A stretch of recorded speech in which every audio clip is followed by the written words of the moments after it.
नमस्कार मित्रांनो, आपण समोर बघतोय हे आमचं ज्वारीचं शेत.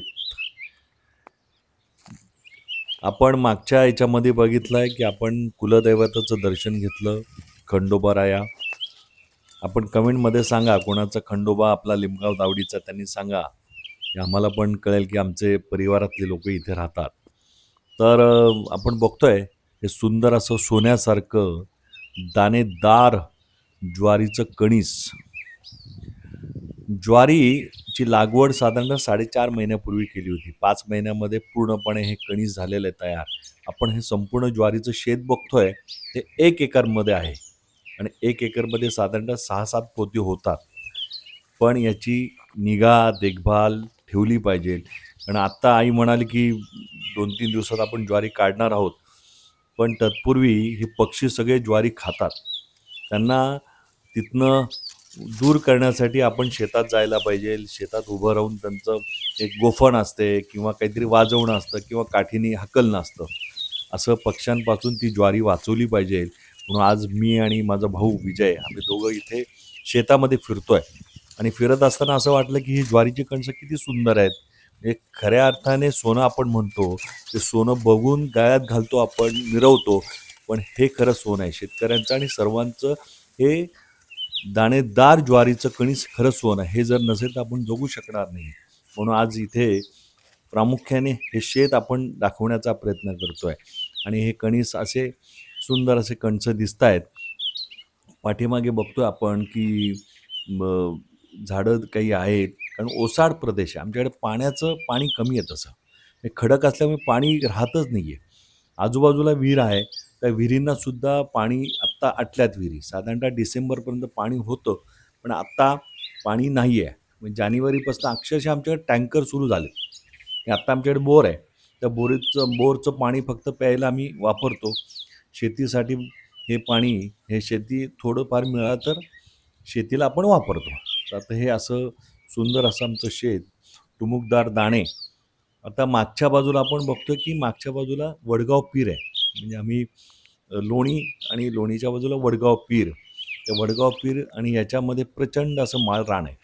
हे पाणी जर असतं तर आम्ही ह्याच्या पुढेही 12 महिने शेती केली असती. पण पावसाळ्यावर आधारित आमची शेती आहे. पाऊस चांगला पडला तर पीक येणार आणि ह्या पिकांना पक्ष्यांपासून वाचवण्यासाठी काही शक्कल पण लढवलेत आमचे.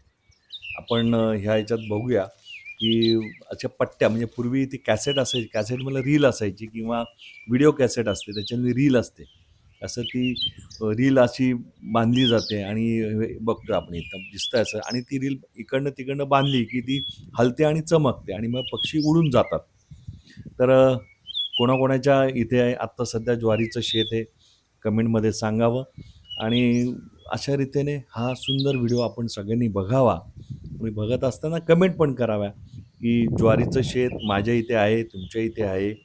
हे लोणी आणि पाबळ, आंबेगाव तालुका, शिरूर तालुका आहे. आता हे बाजूची मागची झाडं बघतोय, ही सगळी झाडं पाऊस नसल्यामुळे सगळं ओसाड आहे. पाऊस असता म्हणजे पाऊस कमी पडतो त्याच्यामुळे पाणी पण कमी आहे आणि आता सध्या विहिरींना पाणी नाही आहे, त्यामुळे सगळं ओसाड पडलेलं आहे. त्यामुळे सगळं माळरान दिसतंय. फक्त एक हे ज्वारीचं शेत आहे आणि हे शेतसुद्धा पक्ष्यांपासून वाचवण्यासाठी आम्ही आज शेतामध्ये एक अर्धा 2-3 तास झाले उन्हामध्ये आम्ही थांबलो आहे.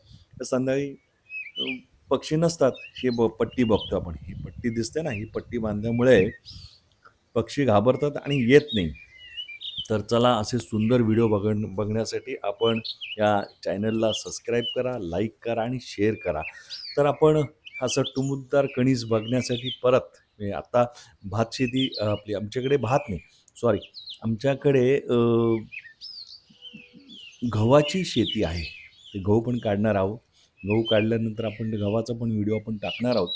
पण तत्पूर्वी हे सुंदर दाणेदार ज्वारीचं कणीस आता एक उद्या परवा ते कणीस काढलं जाईल. नंतरच्या ते वाळवलं जाईल, सुकवलं जाईल आणि मग मशीनच्या माध्यमातून त्याचे दाणे काढून सुंदर असं ज्वारीची धान्य किंवा ही ज्वारीची 4-5 पोती निघतील आणि नंतर आपण तो पण व्हिडिओ दाखवण्याचा प्रयत्न करूया. तर सर्वांना हा व्हिडिओ आवडणारच कारण की शेतकऱ्यांचं हे सोनं आहे. त्यामुळे ह्या व्हिडिओला लाईक करा, शेअर करा. चला तर मग आपण भेटूया. नमस्कार.